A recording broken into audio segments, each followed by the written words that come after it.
नमस्कार मित्रांनो, स्वागत आहे आपल्या ऑनलाईन पोलीस भरती या कोर्समध्ये। मित्रांनो, आतापर्यंत आपण सरासरीवर भरपूर प्रश्न घेतले, भरपूर काठिण्य पातळीचे प्रश्न घेतले। आजच्या सेशनचा हा शेवटचा पार्ट असेल। जेवढे काही उदाहरणं आपण घेतलेले आहेत ते सर्व पोलीस भरतीला विचारलेले आणि त्याच्यावर आधारित आपण काहीतरी एक दोन एक्झाम्पल जास्तीचे घेतलेले आहेत। तर मित्रांनो, तुम्हाला सरासरीवर पोलीस भरतीला आतापर्यंत एवढेच टाईपवरचे प्रश्न विचारतात। जर तुम्ही भरपूर सर्वात म्हणजे जास्तीत जास्त सरासरीवरचे उदाहरणं जर पाहिले तर सरासरी हे प्रकरण खूप मोठं आहे, राईट। तर त्याच्यावर सरळ सेवाला, पोलीस भरतीला आणि PSI, STI, MPSC राज्यसेवेला हे वेगवेगळ्या टाईपवर प्रश्न विचारले जातात। ते थेरॉटिकल प्रश्न असतात, परंतु तुम्हाला पोलीस भरतीला एक्झाममध्ये हा एवढे प्रश्न विचारले जात नाही। तर मी जेवढे टाईप घेतलेले आहेत ते सर्व टाईप तुमच्यासाठी खूप महत्त्वाचे आहेत। आजच्या सेशनचा हा शेवटचा पार्ट असेल। आतापर्यंत आपण 10 पार्ट अपलोड केलेले आहेत आपल्या ॲपमध्ये, ते व्यवस्थित स्टेप बाय स्टेप पहा। आणि आजचा हा जो शेवटचा पार्ट असेल, आतापर्यंतचे जेवढे काही एक्झाममध्ये विचारले गेले ते सर्व एक्झाममधले विचारलेले प्रश्न मी या ठिकाणी घेऊन आले आहोत, ठीक आहे। तर आजच्या सेशनचा आपण पहिला प्रश्न पाहूया। पहिला प्रश्न पहा, एका एक दिवसीय क्रिकेट सामन्यामध्ये पहिल्या 10 षटकांमध्ये धावांची सरासरी 3.2 होती। पहिल्या 10 षटकांमध्ये धावांची सरासरी 3.2 होती।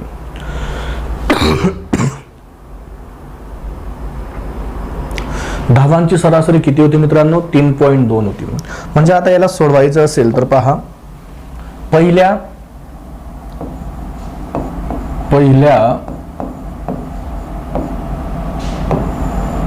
10 षटकांचे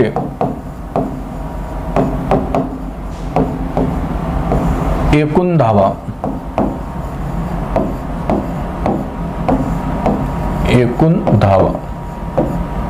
एकूण धावा कसे काढणार? सरासरी गुणिला षटके। आता ह्या ठिकाणी आपण सरासरी घेतला, सरासरी गुणिला षटके, ठीक आहे। सरासरी किती आली? सरासरी आहे तुमची आली 3.2 गुणिला षटके किती आहेत? 10 षटके। म्हणजे यांचा जो गुणाकार येईल तो किती येईल? 32, ओके। आता या ठिकाणी पहा, 10 षटकांचे एकूण जे धावा आले ते किती धावा आले? 32। तो सामना जिंकण्यासाठी 282 धावांची गरज असल्यास उर्वरित 40 षटकांमध्ये धावांची किमान सरासरी किती असावी? आता उर्वरित 40 षटकांमध्ये म्हटलंय आणि सरासरी हा शब्द वापरलाय, म्हणजे त्यांना किती धावा करायचे धावा किती धावा करायचे त्यांना?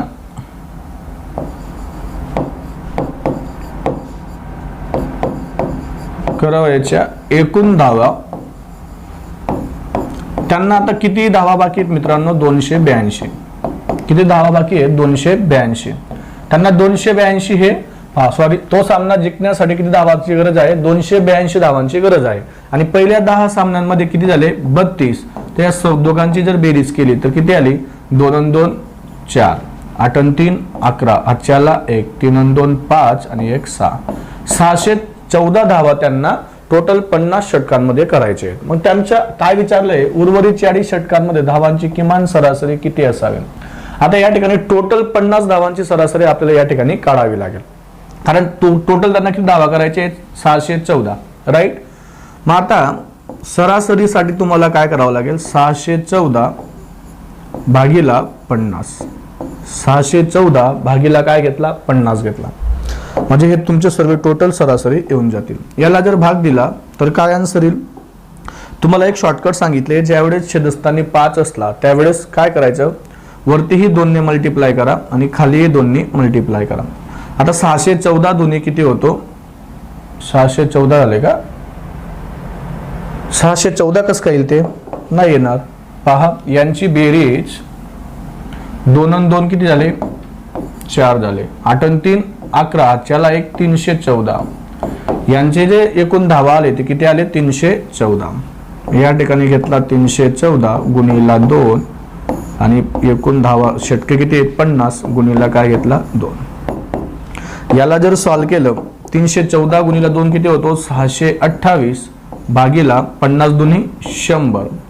आता तुम्हाला सांगितलंच आहे मी, एकावर जेवढे शून्य असतात जेवढे शून्य असतात तेवढे घरानंतर पॉईंट वरच्या संख्येला द्या. 2 शून्य आहेत म्हणून 2 घरानंतर पॉईंट, तर 6.28 हा त्यांचा ॲव्हरेज आला. 6.28 हा त्यांचा काय आला, ॲव्हरेज आला. ओके, तर या प्रश्नाचं जे उत्तर मिळालं ते मिळालं 6.28. हा प्रश्न विचारला यवतमाळ पोलीस 2018 मध्ये. ठीक आहे, व्यवस्थित लिहून घ्या. चला पुढचा प्रश्न पाहूया. पुढचा प्रश्न पहा मित्रांनो.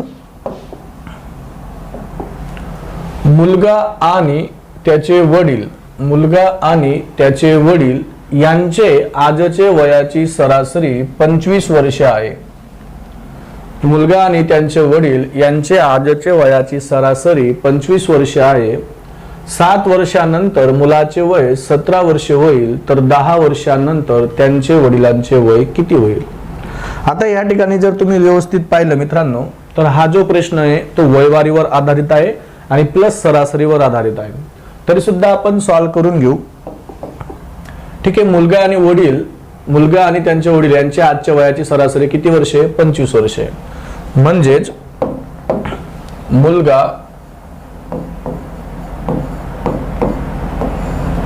अधिक वडील यांची दोघांची जी बेरीज येईल, सरासरी म्हटलं म्हणजे 2 आहे, तर 2 गुणिला किती आला, 25. तर 25 दुनी 50 वर्षे हे बाप लेकांच्या वयाची बेरीज आहे. ओके, आता 7 वर्षानंतर मुलाचे वय 17 वर्ष होईल. 7 वर्षानंतर मुलाचे वय 17 वर्ष होईल.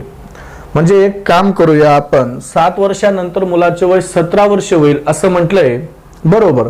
मग आजचं वय काय येईल त्याच्यावालं, 7 वर्षानंतर जर 17 वर्ष होईल तर आजचं वय काय येईल त्या मुलाचं, 10 वर्ष येईल. समजतंय सर्वांना.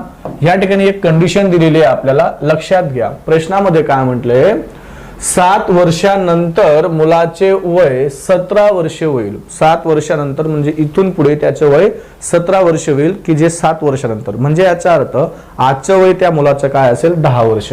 मुलाचं वय किती आलं, 10 वर्ष आले, राईट.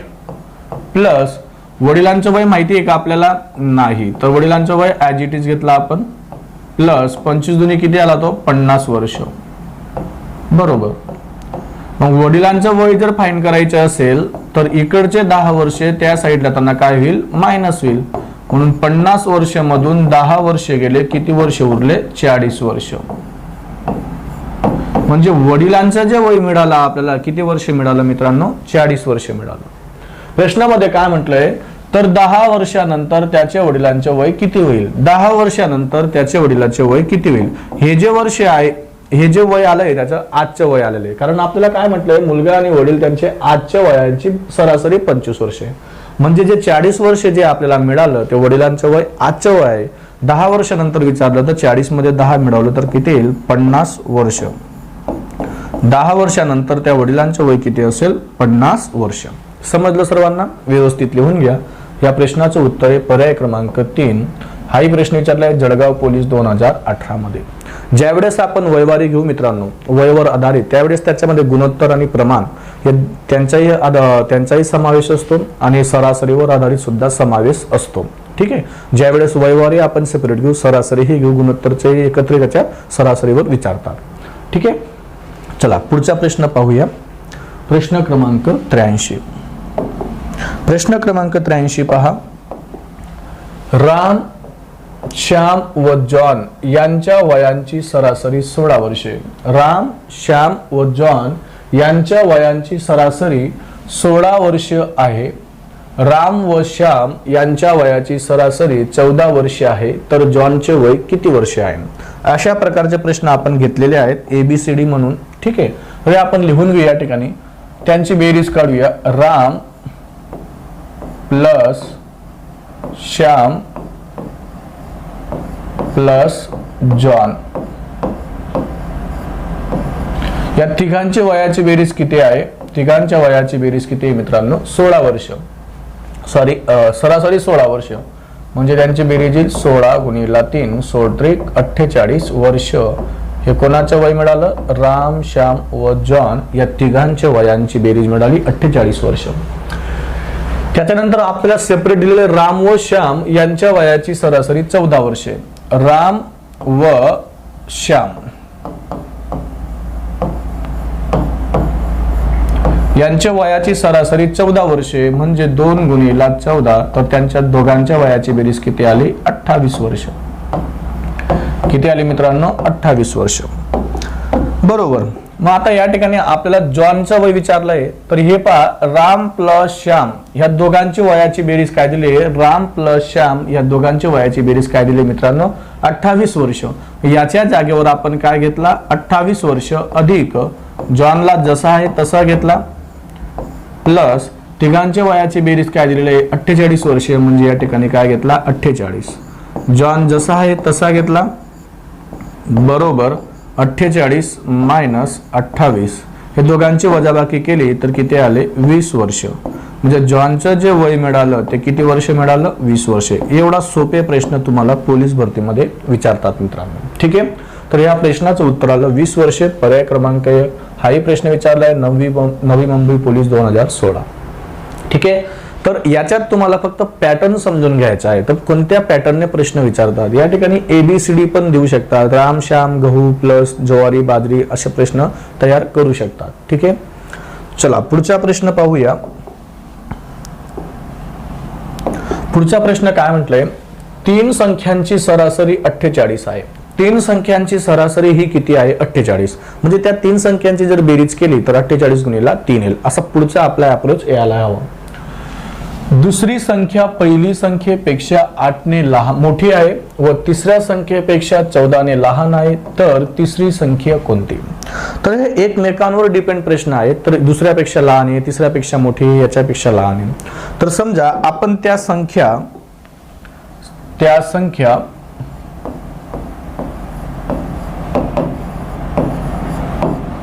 संख्या मी ABC मानतो. काय मानतो? ABC. या ठिकाणी पहा ABC.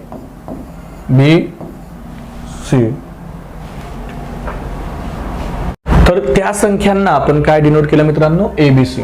आता यांच्या कंडिशन समजून घेऊ. कंडिशन काय म्हणते पहा, दुसरी संख्या पहिली संख्येपेक्षा 8 ने मोठी आहे व तिसऱ्या संख्येपेक्षा 14 ने लहान आहे. मग दुसरी संख्या काय म्हणते? पहिली संख्येपेक्षा 8 ने मोठी आहे. आता पहिली संख्येला जर मी x मानला बरोबर, पहिली संख्येला मी जर x मानला तर दुसरी संख्या पहिली संख्येपेक्षा 8 ने मोठी आहे.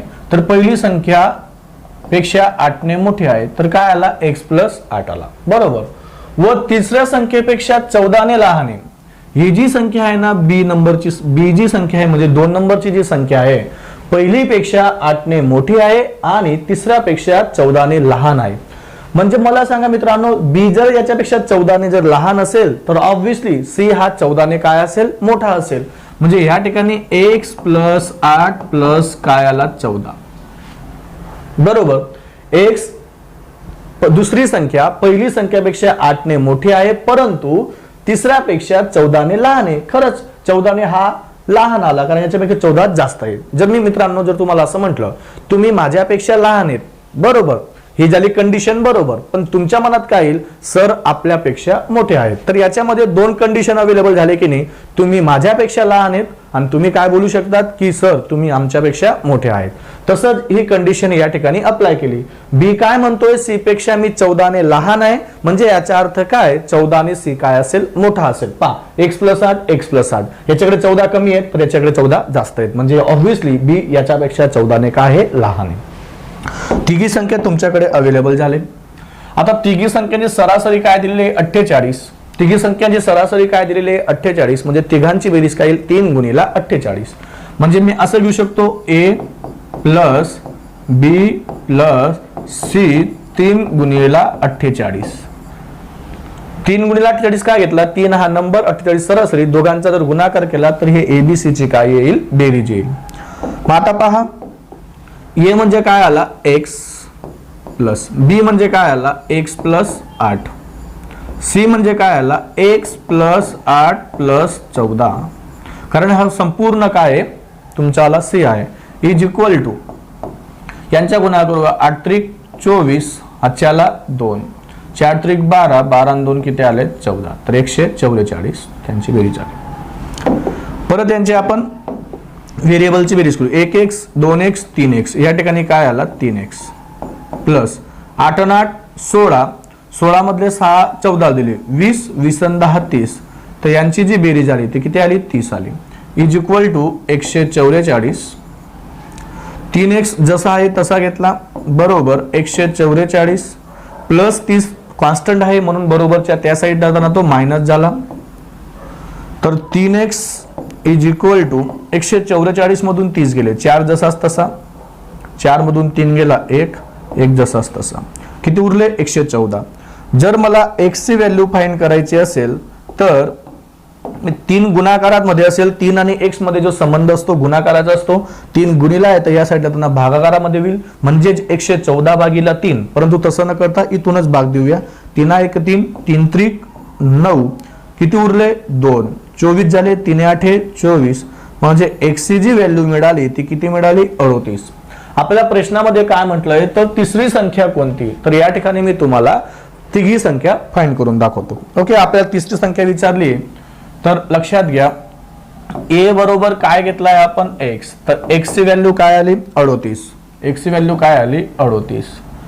b काय दिलेला आहे x प्लस 8 म्हणजेच काय 38 प्लस 8, 38 मध्ये 2 मिळवले 40, 40 आणि 640, तर 2 नंबरची संख्या काय मिळाली 46. आपल्याला तिसरी संख्या विचारली म्हणजे c, तर ती काय x plus 8 plus 14 is equal to 38 अधिक 14 6 20 आणि त्या 2 22, तर याच्यामध्ये 2 मिळवले 22, 38 मध्ये 2 मिळवले 40, 40 आणि 20 60, तर तिसरी संख्या काय मिळाली 60. तर अशा पद्धतीने तुम्हाला त्या तिघी संख्या मिळाल्या. पहिली हे संख्या म्हणजे 38, दुसरी संख्या 46, तिसरी संख्या 60. तर आपल्याला प्रश्नामध्ये तिसरी संख्या विचारली म्हणून प्रश्नाचं उत्तर असेल पर्याय क्रमांक 4. हा प्रश्न विचारला आहे औरंगाबाद पोलीस 2017 मध्ये. आता या तिघांची बेरीज काय यायला हवी बरं 144. प्रूफ करून दाखवतो. 60, 46 आणि 38 या तिघांची बेरीज काय यायला हवी मित्रांनो 144. 8 आणि 7 14, हातच्याला 1, 6 आणि 4 10 आणि 4 14 बरोबर 144 आलेली आहे. व्यवस्थित लिहून घ्या. ठीक आहे, चला पुढचा प्रश्न पाहूया. पुढचा प्रश्न पहा मित्रांनो, 3 संख्यांची सरासरी 30 आहे. मागचा जो प्रश्न आहे तोच प्रश्न आहे. त्यापैकी दुसरी संख्या पहिलीपेक्षा 3 ने जास्त, जास्त म्हणजे काय मोठी, परंतु तिसरीपेक्षा 6 ने लहान, परंतु तिसरीपेक्षा 6 ने लहान, तर दुसरी संख्या कोणती. प्रश्नामध्ये दुसरी संख्या विचारलेली आहे. मागच्या सारख्या याला सॉल्व्ह करायचंय. तुम्हाला सांगितलं त्या 3 संख्या मी काय मानल्या a b आणि c. काय सांगितलंय कंडिशन मध्ये दुसरी संख्या पहिलीपेक्षा 3 ने जास्त आहे, दुसरी संख्या पहिलीपेक्षा 3 ने जास्त आहे, म्हणजे पहिलीला जर मी x मानला तर हा काय येईल x प्लस 3, परंतु तिसरीपेक्षा 6 ने लहान आहे, परंतु b जो आहे तिसरीपेक्षा 6 ने लहान आहे, म्हणजे याचा अर्थ तो कितीने मोठा आहे 6 ने मोठा आहे. तुम्हाला सांगितलंच. ओके, आता तिघांची बेरीज काय आलेली आहे a plus b plus c, number किती 3 आणि त्यांचा ऍव्हरेज किती 30, यांची तिघांची बेरीज किती मिळाली 90. मग त्या संख्या कोणत्या पहा, या ठिकाणी लिहून घेतो x प्लस 3, त्याच्यानंतर x प्लस 3 प्लस 6, राईट. या सर्वांची बेरीज करा. 1x 2x 3x या ठिकाणी काय आला 3x अधिक 3 आणि 3 6 आणि 6 12 बरोबर 90. 3x is equal to 90 minus 12. यामध्ये तुम्ही काही स्टेप स्किप करू शकता, डायरेक्टली वजाबाकी करून 3नेही सुद्धा भाग देऊ शकता, तुमच्या स्पीडवर डिपेंड आहे. ठीक आहे, तर इज इक्वल टू 90 मधून 12 गेले, 10 मधून 2 गेले 8 आणि 8 हातून 1 गेले 7 बरोबर 78. तर या ठिकाणी काय आला x घेऊया आणि याला 3 ने भाग देऊया. 3 1 3, 3 दुनी 6, 1 उरला 3 6 18, म्हणजे x ची जी व्हॅल्यू मिळाली ती काय मिळाली मित्रांनो 26. आपल्याला 2 नंबरची संख्या विचारली आहे, परंतु आपण तिघी संख्या फाइंड करून घेऊ. a is equal to x म्हणजे 26, b बरोबर x प्लस 3 म्हणजेच 26 प्लस 3 29, त्याच्यानंतर सी विचारला असेल तर x + 3 + 6 तर 26 + 9 26 आणि 4 30 आणि 5 35. तर तुमच्या जवळ ह्या तिघी संख्या अवेलेबल आहेत. पहिली संख्या 26, दुसरी संख्या 29, तिसरी संख्या 35. तर या प्रश्नाचं जे उत्तर आहे ते आहे 29, पर्याय क्रमांक 4. चंद्रपूर पोलीस 2016 मध्ये हा प्रश्न विचारलेला आहे. व्यवस्थित लिहून घ्या. ठीक आहे, चला पुढचा प्रश्न पाहूया. पुढचा प्रश्न पहा, प्रश्न क्रमांक 86. सदू व मधु व कचरू या तिघांजवळ 1990 साली 4397 रुपये, 2397 रुपये आणि 8217 एवढी रक्कम होती. सदू जवळ किती रक्कम होती मित्रांनो? या ठिकाणी मी सदू घेतला. सदू जवळ किती रक्कम होती? सदू जवळ 1990 साली 4397. ठीक आहे. त्याच्यानंतर मधू जवळ किती रक्कम होती? मधू जवळ किती रक्कम होती? मधू जवळ रक्कम दिली 2397. त्याच्यानंतर कचरू, कचरू जवळ किती रक्कम होती ते लिहून घेऊ आपण, जेणेकरून तुम्हाला व्यवस्थित समजेल. कचरू जवळ रक्कम आहे 8217. ठीक आहे. पुढची कंडिशन काय म्हणते पहा.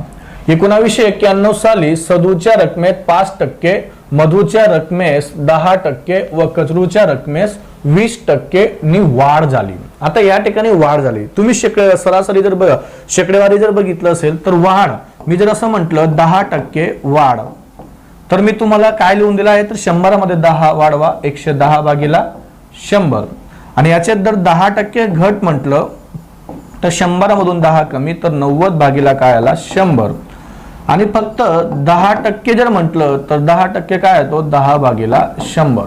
परंतु प्रश्नामध्ये काय म्हटलंय? वाढ म्हटलेले. प्रश्नामध्ये काय म्हटले मित्रांनो? वाढ. वाढ असेल तर हा कॉन्सेप्ट आपल्याला यूज करावा लागेल. तर या ठिकाणी सदूच्या रकमेत किती टक्के वाढ झाली? 5%. म्हणजे काय आला 105/100. त्याच्यानंतर मधूच्या रकमेत 10% वाढ झाली. 10% वाढ झाली म्हणजे किती आली? 110/100. त्याच्यानंतर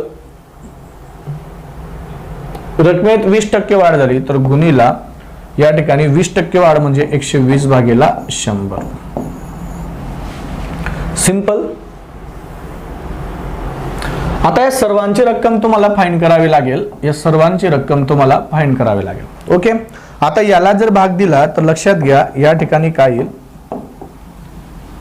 5 दुनी 10, 5 1 5, या ठिकाणी 20 आला. या ठिकाणी 0 0 कॅन्सल झाला. या ठिकाणी 0 कॅन्सल, 2 1 12, 2 5 10. पण असं न करता जर तुम्ही व्यवस्थित विचार केला, ठीक आहे,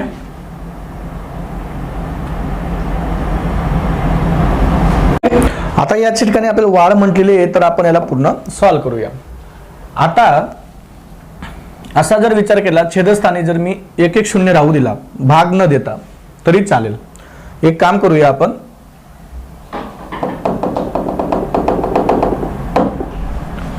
याला आपण 1 1 0 कॅन्सल करूया, इथला 1 0 कॅन्सल करूया, जेणेकरून आपण 1 1 पॉईंट नंतर 0 देऊया.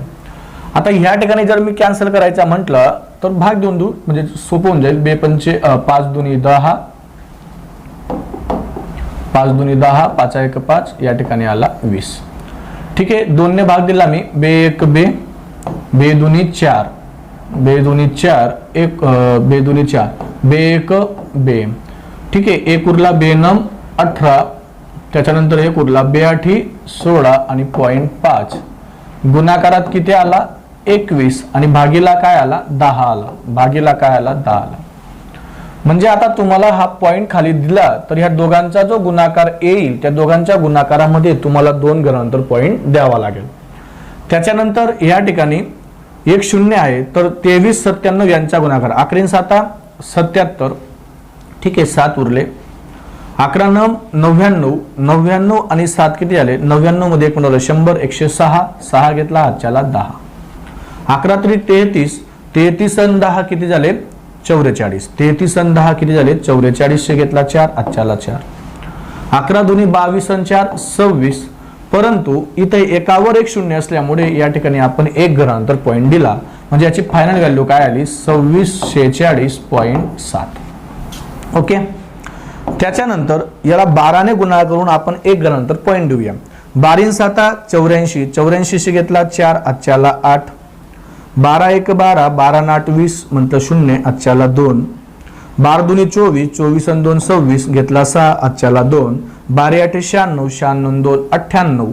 आणि याच्यावर एक नंतर किती शून्य आहे 1, तर इथं एक घरांतर पॉईंट दिला तर 98 60.4. आता पुढे यांचा गुणाकार आपल्याला करायचा आहे 21 98.5. पहा हा जर पॉईंट काढला तर या ठिकाणी काय आला एक शून्य आला. जर वरती घरांतर पॉईंट असेल तर एक शून्य खाली द्या, वरती पॉईंट नंतर 2 घर असतील तर 2 शून्य खाली द्या.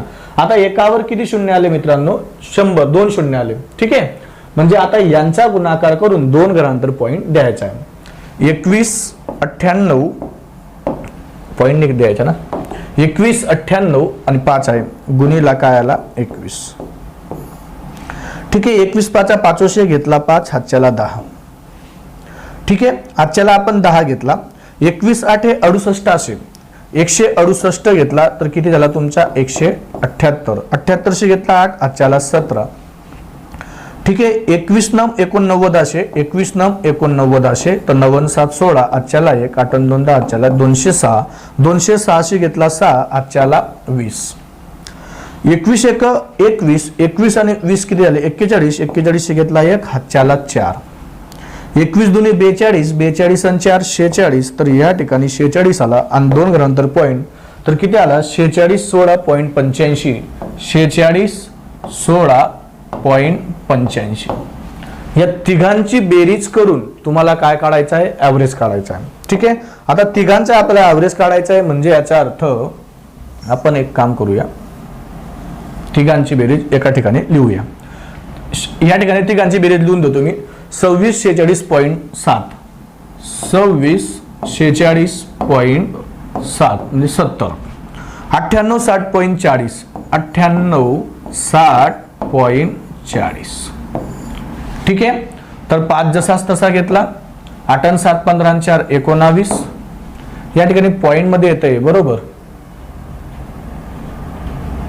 आणि या ठिकाणी पूर्ण व्हॅल्यू दिलेली आहे. चेक करूया बरोबर. 8 आणि 7 15 आणि 4 19. 6 6 12 आणि 1 13 आजच्याला 1. 4 आणि 2 6 6 6 12 आजच्याला 1. 6 6 12 आणि 8 20 आणि 1 21 आजच्याला 2. 4 आणि 2 6 6 आणि 2 8 9 आणि 8 17 भागीला काय 3. 3 1 3 3 5 15 2 उरले. 3 7 21. ठीक आहे, 0 घेतला आणि 3 8 24 न घेता ठीक आहे 3 7 21 तर 5707 आपण या ठिकाणी मांडू शकतो. 5707 या ठिकाणी दिलेलं नाहीये, परंतु आपण जवळपासची जी व्हॅल्यू आहे 5705 ही व्हॅल्यू घेऊ शकतो. ॲव्हरेज मध्ये या ठिकाणी व्यवस्थित तुम्हाला अशाच पद्धतीने गुणाकार करावा लागेल. यांचा गुणाकार करून या सर्व सॉल्व करून वाढ सॉल्व करून या सर्वांचे ॲडिशन करून 3 ने भाग द्यावा लागेल. ठीक आहे, कारण 3 व्यक्ती आहेत त्यांचा ॲव्हरेज जो असेल या ठिकाणी 5705 घेतला आणि या ठिकाणी आपलं जे आन्सर आलं 5707 याला अप्रॉक्सिमेशन जवळपास ती व्हॅल्यू आपण समजू शकतो. ठीक आहे, व्यवस्थित लिहून घ्या. चला पुढचा प्रश्न पाहूया. प्रश्न क्रमांक 1 गाडी अंमळनेरहून जळगावला 30 किलोमीटर पर आवर वेगाने जाते व जळगावहून अंमळनेरला 20 किलोमीटर पर आवर वेगाने परत येते, तर गाडीचा वेग किती? तर या ठिकाणी जो गाडीचा जो वेग विचारला आहे त्याला सरासरी वेग म्हणतात. गाडीचा जो वेग विचारला आहे तो गाडीचा सरासरी वेग. काय मित्रांनो सरासरी वेग. तात्पुरता एक कॉन्सेप्ट तुम्हाला समजून सांगतो. आता हे अंमळनेर आणि हे जळगाव मी मानतो. ठीक आहे, अंमळनेर ते जळगाव किती डिस्टन्स आहे हे आपल्याला माहित नाही, कारण आपल्याला या ठिकाणी डिस्टन्स दिलेला नाही. सरासरीचा जो फॉर्म्युला आहे सरासरी वेगचा, तर या ठिकाणी तो फॉर्म्युला लिहून देतो. सरासरी वेग बरोबर एकूण अंतर भागीला एकूण वेळ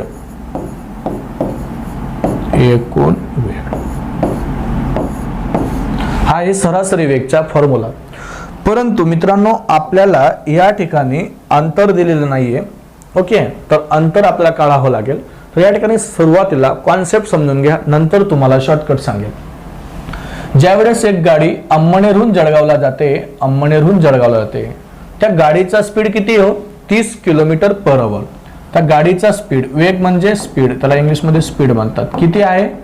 30 kilometre per hour. Per hour म्हणजे काय? एका तासाला 30 किलोमीटर कव्हर करते. त्याच्यानंतर जळगावहून अंमळनेरला 20 किलोमीटर पर आवर वेगाने येते. जळगावहून जी गाडी जाते ती अंमळनेरला काय येते? त्याचा स्पीड किती आहे? 20 किलोमीटर पर आवर. राईट. आता जर तुम्ही या ठिकाणी विचार केला मित्रांनो, आपल्याला या ठिकाणी डिस्टन्स दिलेला नाहीये. मग अशा वेळेस जर डिस्टन्स दिलेला नसेल, त्यावेळेस जो स्पीड दिलेला असतो, जे वेग दिलेला असतो, त्याचा एलसीएम घ्या. म्हणजे 30 आणि 20, 30 व 20 यांच्या लसावी, 30 आणि 20 यांचा लसावी किती आला? 60. म्हणजे आपण असं समजूया की अंमळनेर ते जळगाव किती किलोमीटर आहे? 60 किलोमीटर आहे. काय घेतलं मी? डिस्टन्स काय मानलं मित्रांनो? जो वेग दिलेला आहे तो वेगचा एलसीएम घेतला, 60 किलोमीटर. आता या ठिकाणी पहा, एक गाडी अंमळनेरहून जळगावला जाते, ते डिस्टन्स किती किलोमीटर आहे? 60 किलोमीटर आहे. मग पोहोचायला किती वेळ लागेल? तुम्हाला टाइमचा फॉर्म्युला माहिती आहे, अंतर भागीला वेग. टाइमचा फॉर्म्युला काय आहे? अंतर भागीला वेग. अंतर किती आहे? 60 किलोमीटर आणि वेग किती आहे? 30 किलोमीटर. म्हणजे एका तासाला 30 तर दुसऱ्या एका तासाला 30, टोटल किती झाले? 60. म्हणजे 60 किलोमीटर जर कव्हर करायचं असेल तर मला किती वेळ लागणार? 2 तास लागणार. म्हणजे कसं लिहितात? अंतर हे 60 घेतलं आणि स्पीड काय घेतला? 30, तर भाग दिला, 30 दुनी 60, तर किती वेळ लागला? 2 तास. किती वेळ लागला मित्रांनो? 2 तास. आणि ज्यावेळेस जळगावहून जी गाडी निघाली अंमळनेरला, त्या गाडीचा स्पीड किती आहे? 20 किलोमीटर पर आवर. एका तासाला 20 किलोमीटर. किती डिस्टन्स कव्हर करायचं आहे? 60. म्हणजे 60 भागीला काय केला? 20, तर 20 त्रिक किती आला? 60. जी जळगाववरून जी गाडी निघाली अंमळनेरला, ती गाडी 3 तासांनी पोहोचते. आणि अंमळनेरहून जी गाडी निघाली जळगावला, ती गाडी 2 तासात पोहोचते. कारण या दोघांचा स्पीड हा वेगवेगळा आहे. मग सरासरी वेगचा फॉर्म्युला काय आहे? Average speed. सरासरी वेगचा फॉर्म्युला काय आहे? म्हणजेच ॲव्हरेज स्पीड. सरासरी वेग बरोबर एकूण अंतर भागीला एकूण वेळ. ज्यावेळेस अंमळनेरहून जळगावला गेली गाडी, त्यावेळेस अंतर किती होतं? 60 किलोमीटर. प्लस जळगाववरून जी अंमळनेरला जी गाडी गेली तिचं पण डिस्टन्स किती होतं? 60 किलोमीटर. भागीला एकूण वेळ. पहिला वेळ किती तास? 2 तास. हा किती तास? 3 तास. म्हणजे 2 अधिक काय घेतला? 3. 60 आणि 60 किती झालंय? 120.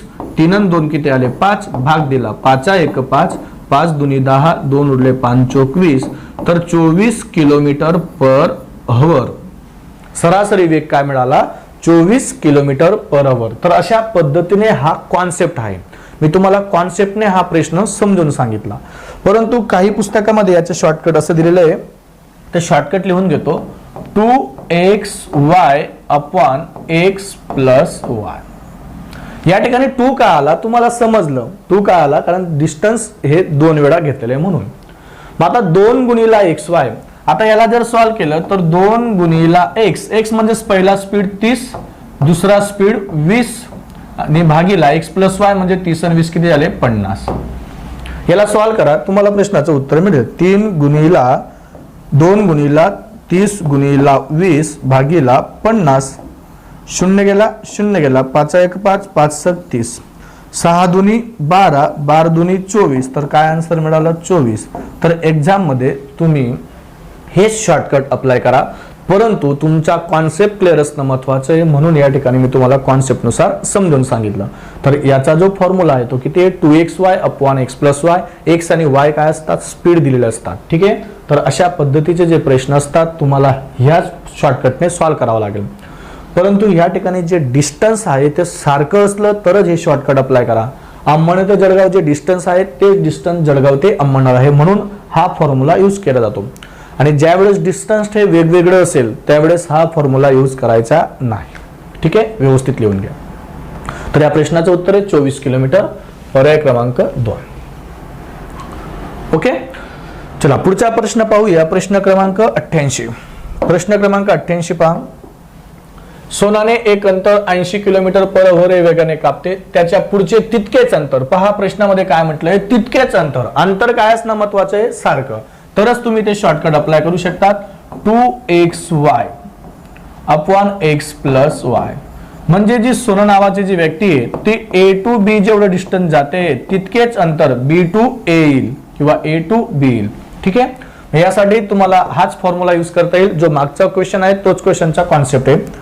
ओके, तर 2 गुणिला 80 गुणिला 45 भागीला 80 अधिक 45. ओके, याला सॉल्व करा. 2 गुणिला 80 गुणिला 45 भागीला यांची बेरीज करा. 5 8 4 12 125. 5 ने भाग दिला तर 5 दुनी 10 5 5 25 5 9 45. ठीक आहे, पॉइंट मध्ये आन्सर आहे का, पॉइंट मध्ये आन्सर आहे. ठीक आहे, मग एक काम करूया ना, खाली 25 आहे, मी तुम्हाला सांगितलं खाली फक्त 100 आणण्याचा प्रयत्न करायचा. 25 ला किती गुणल्यावर 100 होईल, 4 ने, तो वरती पण 4 ने मल्टिप्लाय करा. राईट, आता पहा 4 दुनी 8 8 8 64 640 गुणिला 9 भागीला 25 चौक 100. 1 शून्य गेला 1 शून्य गेला. 9 चौक 36 36 घेतला 6 आजच्याला 3 9 सक 54 54 3 57 आणि भागीला 10 आहे म्हणजे एक गणंतर पॉइंट, तर किती आला 57.6. किती आला मित्रांनो 57.6. तर या प्रश्नाचं उत्तर आलं पर्याय क्रमांक 3. मागचा जो कॉन्सेप्ट आहे त्याच प्रश्न कॉन्सेप्टने आपण याला सॉल्व्ह केलेला आहे. ओके, चला पुढचा प्रश्न पाहूया. पुढचा प्रश्न पहा. एक कार ताशी 60 किलोमीटर या वेगाने दिल्लीहून आग्र्याला जाते. दिल्लीहून आग्र्याला जाते. येताना ती y किलोमीटर पर आवर या वेगाने परत येते, तर कारच्या पूर्ण प्रवासाचा सरासरी वेग ताशी 48 किलोमीटर पर आवर असेल तर y बरोबर किती. मागचे जे 2 प्रश्न घेतले मित्रांनो त्या प्रश्नावर ह्या आधारित आहे. जर तुम्ही दिल्लीहून आग्र्याला जे डिस्टन्स मोजलं तेच आग्र्याहून दिल्लीचं डिस्टन्स आहे. मग या ठिकाणी पहा मागचा फॉर्म्युला काय लिहून दिला तुम्हाला, ॲव्हरेज स्पीड सरासरी वेग. ॲव्हरेज स्पीड म्हणजेच सरासरी वेग. काय येते, टोटल डिस्टन्स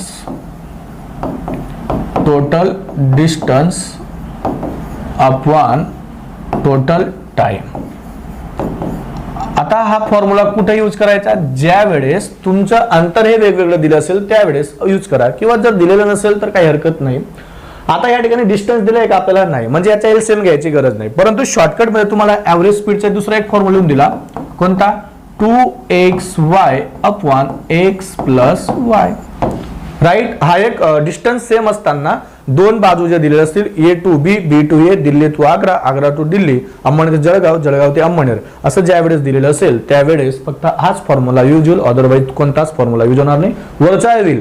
परंतु त्या ठिकाणी तुम्हाला त्याचं डिस्टन्स फाइंड करावं लागेल. आणि डिस्टन्स कसं काढतात, दोघांचा ॲव्हरेज दोघांचा एलसीएम घ्यावा लागतो. ॲव्हरेज स्पीड या ठिकाणी दिलेला आहे 48 kilometre per hour. 48 kilometre per hour आपल्याला दिलेला आहे. मग याला सॉल्व्ह करा, सिंपल गोष्ट आहे. या ठिकाणी 48 घेतला इज इक्वल टू 2 गुणिला एक स्पीड दिलेला आहे आपल्याला 60 किलोमीटर पर आवर, दुसरा स्पीड दिलेला नाही त्याला y म्हटलं, आणि भागीला जो दुसरा आहे तो 60 अधिक काय y. 60 अधिक काय आला मित्रांनो, y आला. याला सॉल्व्ह करा, तुम्हाला तुमच्या प्रश्नाचं उत्तर मिळेल. आता याला सॉल्व्ह कसं करणार पहा. 48 ने 60 ला मल्टिप्लाय करावं लागेल, y ला मल्टिप्लाय करावं लागेल. 6 दुनी 12 तर 120 y इज इक्वल टू 48 ने 60 ला मल्टिप्लाय करा तर किती येईल, 48 ने 60 ला जर मल्टिप्लाय केला तर 0, तिला जागा नाही आहे, ठीक आहे, या ठिकाणी लिहूया 120 y 6 दुनी 12 गुणिले 0 म्हणजे 120 y इज इक्वल टू 0 जसाच तसा घेतला, 8 सक 48 घेतला 8, आजच्याला 4, 6 चौक 24 आणि 4 28, 2880 आला, अधिक ह्या 23 ने y ला मल्टिप्लाय करा तर किती आला 48y. हा प्लस 48y या साईडला येताना काय होईल minus 48y is equal to 2880. बरोबर. 120 मधून 48 गेले, 10 मधून 8 गेले 2, इकडे उरला 1, 11 मधून 4 गेले, 11 मधून 4 गेला 1 गेला 3 गेला 7, तर किती आला 72y इज इक्वल टू 2880. मला y ची व्हॅल्यू काढायची असेल म्हणून डायरेक्टली जर मी 72 ने भाग दिला, डायरेक्ट 72 ने भाग दिला तर आन्सर पहा या दोनाला कितीने भाग दिल्यावर शेवटी 8 येईल. तर दोनाला कितीने भाग दिल्यावर शेवटी गुणाकार केल्यावर 8 येईल. तर 4 ने पहा, 4 दुनी 8, 7 चौक 28, म्हणजेच काय आला 72 चौक 288 त्याच्यावर 0 ची y ची जी व्हॅल्यू मिळाली ती किती मिळाली 40 किलोमीटर पर आवर. तर प्रश्नाचं उत्तर या ठिकाणी नाहीये. काही रॉंग झालं का? आता जर आपण 40 घेतला तर 2 गुणिला 40 गुणिला 60 किती आला व 48. मग 40 आणि 60 किती आले 100. 0 गेला 0 गेला 0 गेला 0 गेला 7 चौक 24, 24 दुनी 48, म्हणजे याचा अर्थ 40 हे फायनल आन्सर बरोबर आहे. तर या ऑप्शन मध्ये एखाद्याला 40 करून घ्या, वरचा जो 30 असेल तो असेल 40 किलोमीटर पर आवर. ठीक आहे मित्रांनो, व्यवस्थित चेक करून घ्या. किंवा तुम्हाला एवढं सॉल्व करायची गरज नव्हती, एक एक ऑप्शन घेऊन चेक करायचं होतं, परंतु ऑप्शनच रॉंग होते या ठिकाणी, तर तुमचं आन्सर आलं नसतं. तर अशा पद्धतीने तुम्हाला ते सॉल्व करायचं आहे. ओके, चला पुढचा प्रश्न पाहूया.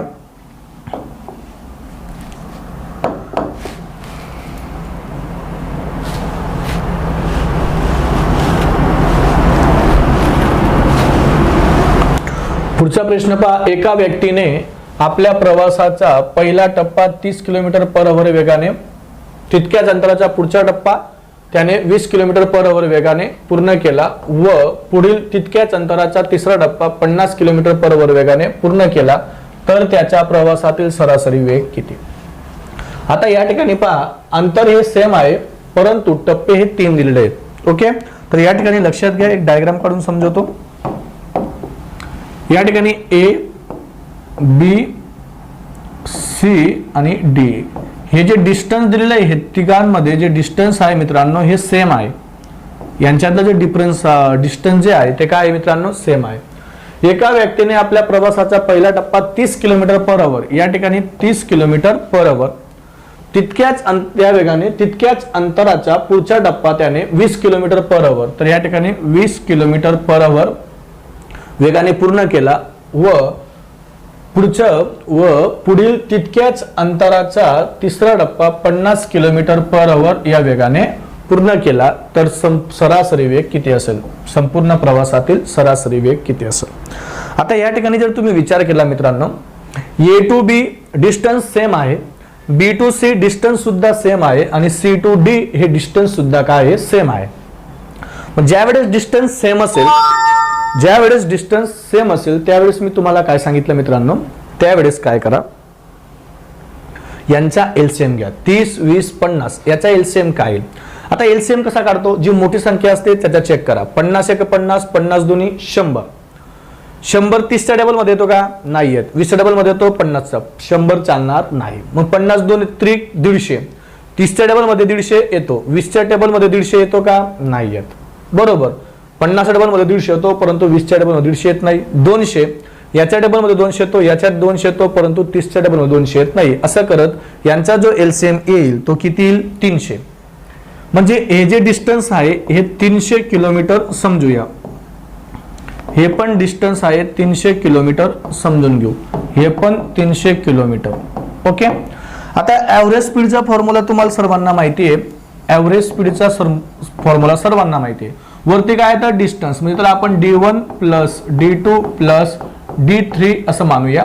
अपॉनला अंतर, एकूण वेळ. आता हे एकूण डिस्टन्स आला की नाही, तुम्हाला सरासरी वेगचा फॉर्म्युला येऊन दिला होता. एकूण अंतर हे वेगवेगळं असलं तरी तुम्ही D1 plus D2 plus D3 लिहू शकता.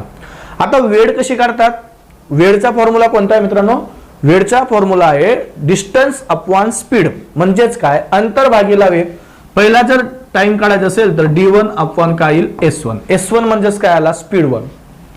दुसरा काय आला? D2 upon S2. तिसरा काय आला? D3 upon S3. राईट. मग आता पहिलं डिस्टन्स किती आलं 300 किलोमीटर, दुसरं डिस्टन्स सुद्धा 300 किलोमीटर, तिसरं डिस्टन्स सुद्धा 300 किलोमीटर. मग आता डिस्टन्स म्हणजे 300 भागीला काय येईल स्पीड, या ठिकाणी 30 दिलेला आहे पण 30 घेतला, प्लस दुसरं पण किती आहे स्पीड 30 आहे अंतर आणि स्पीड काय दिला आहे 20, तर या ठिकाणी 20 घेतला, प्लस 300 भागीला स्पीड काय दिलेला आहे 50, तर या ठिकाणी काय घेतला 50. याला सॉल्व करा. यांचं 300 300 600 300 किती झाले 900, भागीला 0 गेला 0 गेला 0 गेला 0 गेला 0 गेला 0 गेला. आता भाग द्या, या ठिकाणी किती उत्तर आलं 10 उत्तर आलं, 3 10 आहे. ठीक आहे, या ठिकाणी उत्तर काय आलं 15 आलं, 2 15 30, या ठिकाणी काय आलं 5 36, 15 आणि 6 किती आले 21, 900 भागीला 21 आणि 10 किती झाले 31, 900 भागीला 31 kilometre per hour, 31 kilometre per hour. तर ह्या प्रश्नाचं जे उत्तर मिळालं ते काय मिळालं 900 भागीला 31 किलोमीटर पर आवर. परंतु याला जर सॉल्व करायचं असेल तर तुम्ही याला कसं सॉल्व करणार, जे 900 भागीला ऑप्शन मध्ये नसेल तर ठीक, त्याला आपण आपल्या पद्धतीने सॉल्व करूया. आता या ठिकाणी जो हा फ्रॅक्शन आला 29.1/3, तोच फ्रॅक्शन 29 दुनी 62 होतो, सॉरी 31 दुनी किती होतो 62. 90 मधून 62 गेला तर 10 मधून 2 गेले 8, 7 मधून 6 गेले 18 आणि या ठिकाणी आला 180. मग 31 9 केला, 31 9 9 1 9 9 3 27, तर किती आला 279. 8 मधून 6 गेले किती उरतात 2 उरतात, तर या ठिकाणी 279. 280 मधून 279 गेला 1 उरला, तर भागीला 31 जसाच तसा. म्हणजे याला जर तुम्ही पूर्णांक युक्त अपूर्णांक मध्ये लिहिला तर काय उत्तर येतं 29.1/31 किलोमीटर पर आवर. तर हेच प्रश्नाचं उत्तर आलं 29.1/3 किलोमीटर पर आवर. हे डिस्टन्स सेम होतं बरोबर. आता हे मागच्या कॉन्सेप्ट नुसार मी तुम्हाला समजून सांगितलं. आता याला शॉर्टकटने कसं सॉल्व्ह करणार पहा. शॉर्टकटने याला या ठिकाणी एक फॉर्म्युला यूज केला जातो, तो फॉर्म्युला पहा कसा आहे. मागच्या कॉन्सेप्टने तुम्हाला समजून सांगितलं. तर शॉर्टकट फॉर्म्युला कसा आहे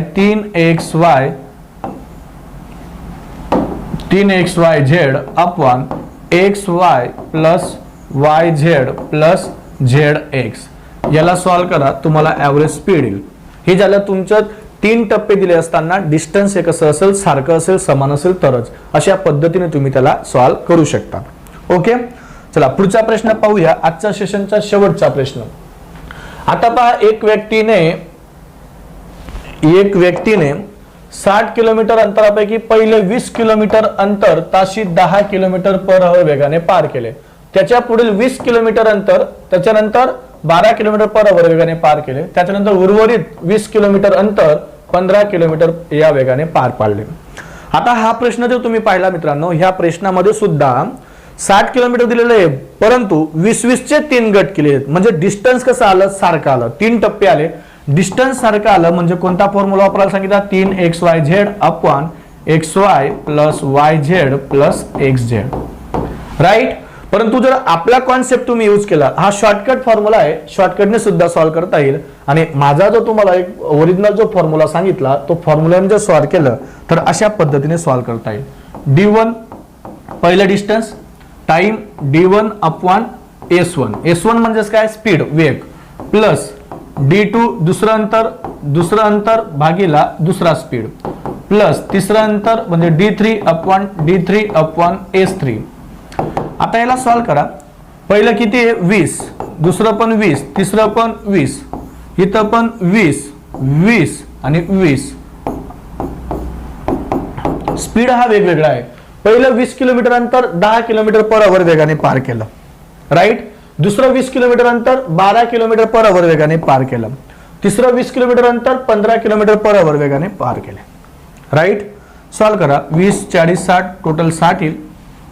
आता याला जर सॉल्व केलं तर काय येईल, हा 0 गेला हा 0 गेला म्हणजे वरती 1, 4 ने भाग दिला 4 25, 4 3 12, 5 ने भाग दिला 5 3 15, 5 चौक 20. दोघांचा छेद कसा आहे समान आहे. 5 आणि 4 9, 9 भागीला 3, 9 भागीला 3 किती होतो 3. हे 3 झालं आणि हे 2 किती आले 5. तर 60 ला 5 ने भाग दिला तर काय उत्तर येतं 12 किलोमीटर पर आवर. तर या प्रश्नाचं जे उत्तर मिळालं ते किती मिळालं 12 किलोमीटर पर आवर. पर्याय क्रमांक 4. 12 किलोमीटर पर आवर। समजलं सर्वांना? प्रॉपर नाही सॉल्व्ह करता येईल, शॉर्टकटने। हे जे दिलं तुम्हाला हे प्रॉपर मेथड आहे। शॉर्टकट कसं लिहिता येईल? 3 गुणिला जो स्पीड आहे म्हणजे 10 गुणिला 12 गुणिला 15 भागीला काय करता येईल? 10 गुणिला 12 अधिक 12 गुणिला 15 गुणिला 10 गुणिला 15। पहिला सॉल्व करूया। 3 गुणिला 10 गुणिला 12 गुणिला 15 भागीला 120 15 30 आणि हे 6 180 प्लस 150। या सर्वांची बेरीज केली तर काय येईल? 3 गुणिला 10 गुणिला 15 भागीला, तर इथले 20 याला दिले तर 200 झाले। 200 आणि हे 100 300 450 किती आला? 450 450 शून्य गेला 15 1 15 15 त्रिक 45 12 राहून गेला 12 राहून गेला। 3 गुणिला 10 गुणिला 12 गुणिला 15 3 गुणिला 10 गुणिला 15 गुणिला 12 राहिला तर 3 3 कॅन्सल झाला। या ठिकाणी काय उरला? 12। तर शॉर्टकटने सुद्धा तुम्हाला हे सॉल्व्ह करता येईल। तर अशा पद्धतीने मित्रांनो सरासरीवर प्रश्न विचारले गेलेले आहेत पोलीस भरतीमध्ये। आतापर्यंत जेवढेही प्रश्न एक्झाम मध्ये विचारलेले आहेत, जे विचारलेले नव्हते म्हणजे वेगळे डिस्टन्स आलं तसंही प्रश्न मी या ठिकाणी तुम्हाला समजावून सांगितला। तर सरासरीवर आतापर्यंतचे सर्व प्रश्न मी तुम्हाला परीक्षेमध्ये जे एवढेही प्रश्न आलेले होते सर्व प्रश्न आपल्या व्हिडिओमध्ये आपल्या कोर्समध्ये कंप्लीट केलेला आहे। जर आतापर्यंत दुसरा प्रश्न विचारला आहे परंतु सरांनी नाही घेतला आहे तर तुम्ही तो प्रश्न मला व्हॉट्सअपला सेंड करू शकता। तो प्रश्न मी तुम्हाला सोडून दाखवेल। ठीक आहे, चला तर सरासरी हे चॅप्टर पूर्ण समाप्त झालेलं आहे या ठिकाणी मी तुम्हाला सांगितलं। चला तर मित्रांनो आज आपण या ठिकाणी थांबूया। धन्यवाद, बाय बाय।